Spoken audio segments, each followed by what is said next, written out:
Good evening. We begin tonight in Washington, where the Trump administration has taken its most significant step yet toward its long-stated goal of dismantling the Department of Education. On Tuesday, the administration announced it has signed a series of 6 interagency agreements, effectively transferring power and management of several key programs to other federal agencies. Education Secretary Linda McMahon stated, "The move is designed to break up the federal education bureaucracy and return control to the states." The agreements involve partnerships with 4 other departments. The Department of Labor will now establish an elementary and secondary education partnership and will also assume a growing role in managing the Education Department's higher education and institution-based grant programs. The Department of the Interior is set to take on a larger role in administering the Indian Education Program. Meanwhile, 2 agreements with the Department of Health and Human Services will address foreign medical accreditation programs and establish a new initiative called Child Care Access Means Parents in School, aimed at promoting on-campus child care for college students.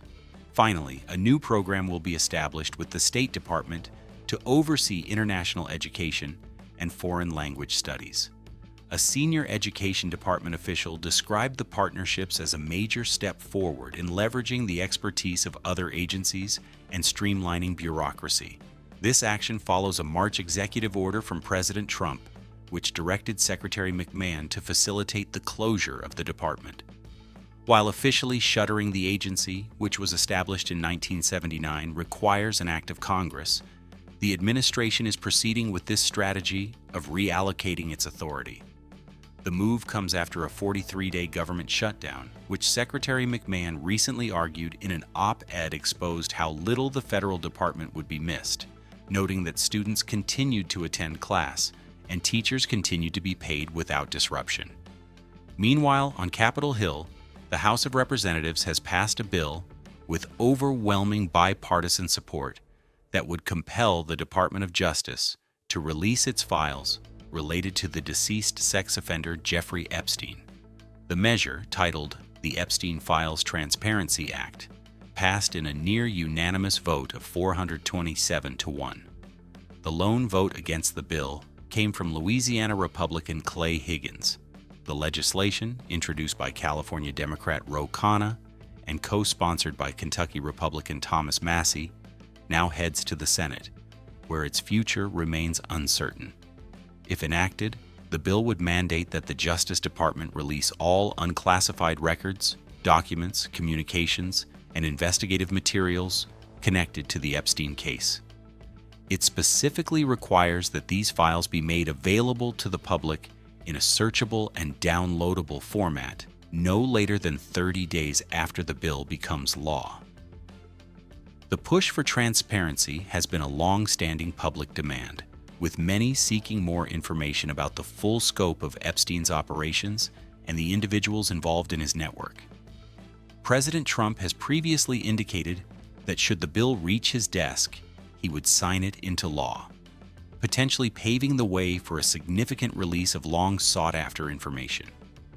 The president also made news today on the economic front, suggesting he may have already decided on a successor for Federal Reserve Chair Jerome Powell. During a bilateral meeting in the Oval Office with Saudi Arabia's Crown Prince Mohammed bin Salman, President Trump told reporters, "I think I already know my choice." He added that the administration has considered both surprising names and standard names that everybody's talking about, hinting that he might opt for a more conventional, or as he put it, politically correct pick. These comments add a new layer of intrigue to the future leadership of the nation's central bank. Current Chair Jerome Powell's term is set to end in May. The president has been a frequent and vocal critic of Powell and the Federal Reserve's monetary policy, particularly its decisions on interest rates. Treasury Secretary Scott Bessent had previously confirmed that the administration had narrowed its search for Powell's replacement to a list of 5 candidates. The president's latest remarks will likely fuel further speculation in financial markets about the direction of U.S. monetary policy in the coming year and the level of independence the central bank will maintain.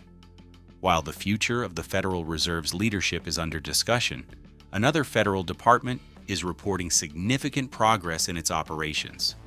The Department of Veterans Affairs announced on Tuesday that it has reduced the backlog of veterans waiting for compensation and pension benefits by more than 57% since President Trump took office. The VA defines a claim as backlogged once it has been pending for more than 125 days. According to the department's figures, this backlog has fallen from 264,717 cases in January to 112,353 today. Officials attribute this dramatic reduction to a surge in efficiency and productivity. The VA reported that it processed an all-time high of over 3 million disability compensation and pension claims during the 2025 fiscal year, which concluded on September 30th. This figure shatters the previous record of 249 million claims set in the prior fiscal year.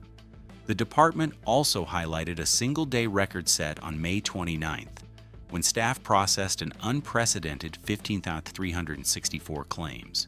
This progress marks a significant development in addressing what has been a persistent and widely criticized issue for the department, aiming to deliver benefits to the nation's veterans in a more timely manner. From one federal agency's efforts to another, attention is also turning to immigration enforcement, with a specific focus on New York City. Border Czar Tom Homan revealed on Tuesday that federal immigration authorities are planning an enforcement surge in the city. Speaking on Fox News, Homan stated, "I plan on being in New York City in the near future. We're going to do operations in New York City." He directly linked the planned increase in enforcement to the city's status as a sanctuary city, which limits its cooperation with federal immigration agents. Homan said, "We will increase the enforcement presence in New York City again, because they're a sanctuary city, and we know we have an issue there with public safety threats hitting the street every day."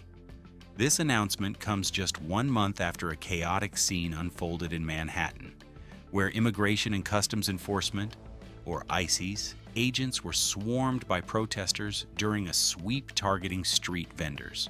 Homan has repeatedly emphasized that his agency's primary focus is on targeting the most serious offenders, or as he puts it, the worst of the worst. The planned surge signals a potential escalation in the ongoing tensions between the Trump administration and sanctuary jurisdictions across the country over the enforcement of federal immigration laws.